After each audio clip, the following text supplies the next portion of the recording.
Joy Senne.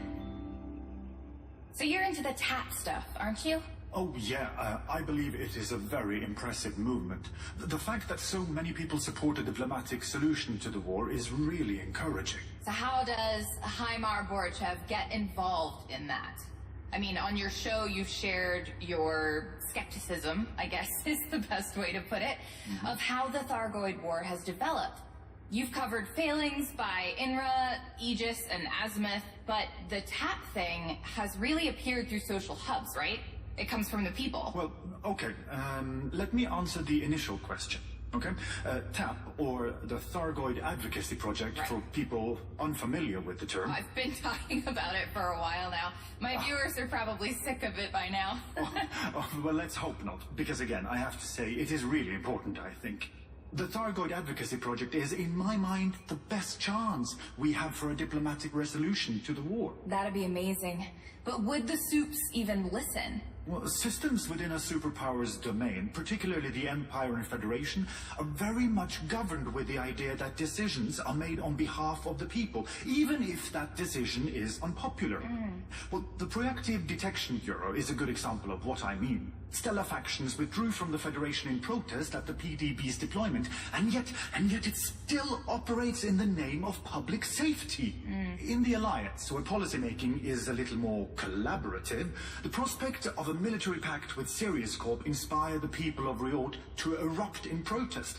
And yet the pact was ratified anyway. That Riot thing was such a wild ride. What was that guy's name? Which guy?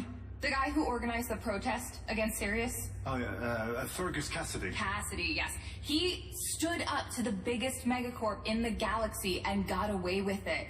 Like, imagine taking on Sirius Corporation with all its power and wealth and actually coming out on top. Yeah, well, Cassidy harnessed the will of the people and drew the support of independent pilots. Yeah.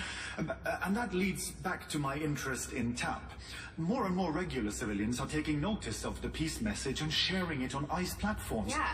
Your media, Joy. My intended contribution is to bring that conversation to the mainstream news feeds and keep it there. Like giving it some legitimacy, almost. Yeah, well, not almost.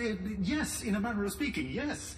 I wouldn't say it like that because it suggests that non-mainstream media is somehow less important. Sure. Yeah, but we all have our uses, I suppose. Yeah, I totally get what you mean. I think that if we're being honest, the xeno-peace calls should be seen on Galnet. They should be on the Imperial Herald and on the Federal Times. Yes. Promoting peace and a diplomatic solution to a war which is now 5 years long shouldn't be restricted to independent journalists. It's why I'm speaking about it, and my viewers out there will shout it out when we've got a good message, and this is good. Peace is the answer.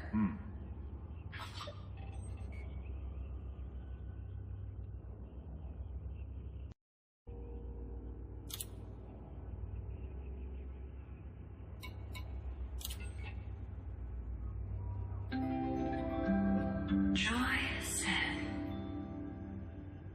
Have you heard the recording from HIP 22460? I have.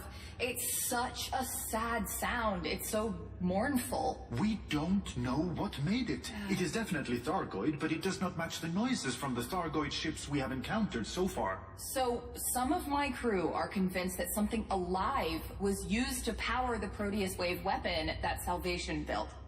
I wouldn't put it past him. He was such a scumbag. You are not a fan of Salvation's work, Are then? you kidding me? Here, let's play this sound for everyone. Turn your volume up. Listen to this.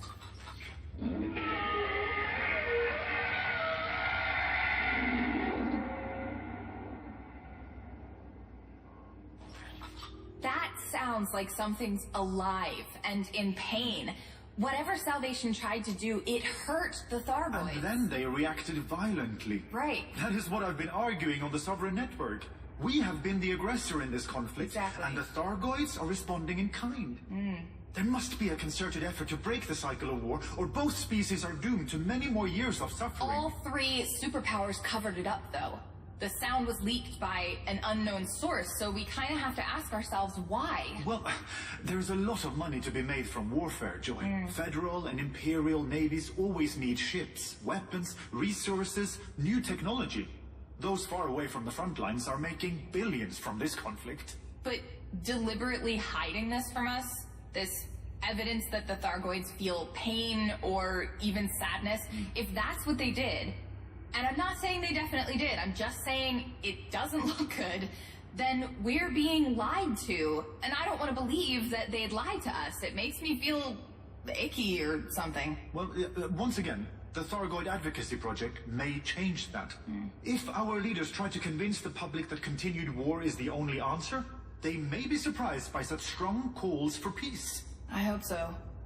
Keep pushing for peace, crewmates.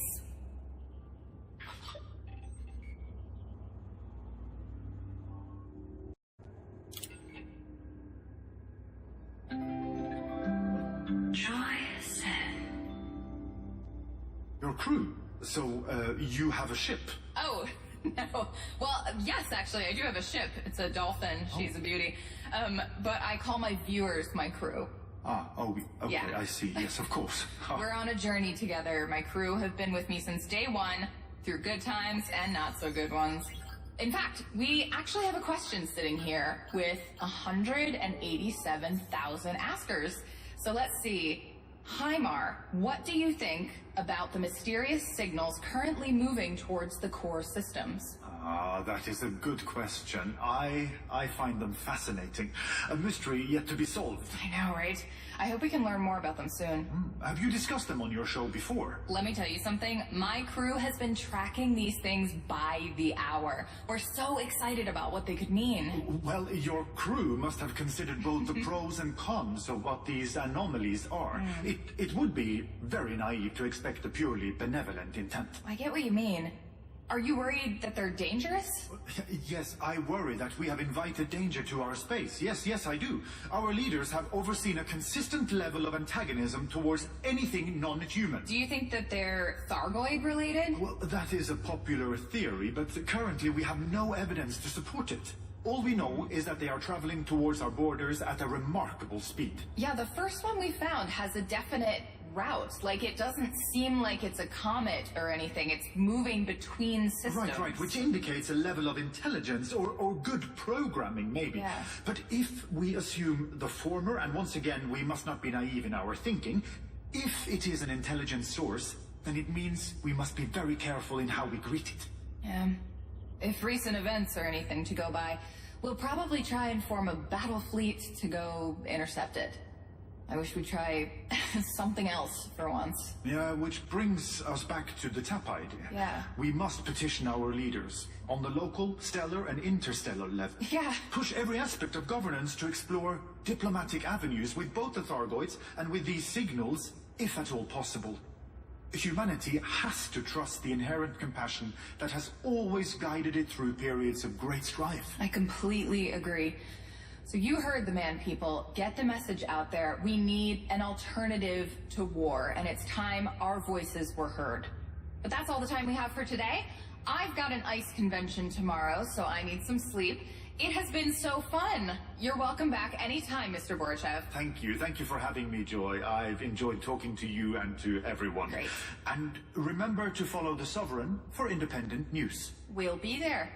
I'll be casting again soon, crewmates. Till then, I'm wishing you goodbye, good luck, and good times to come. Mwah!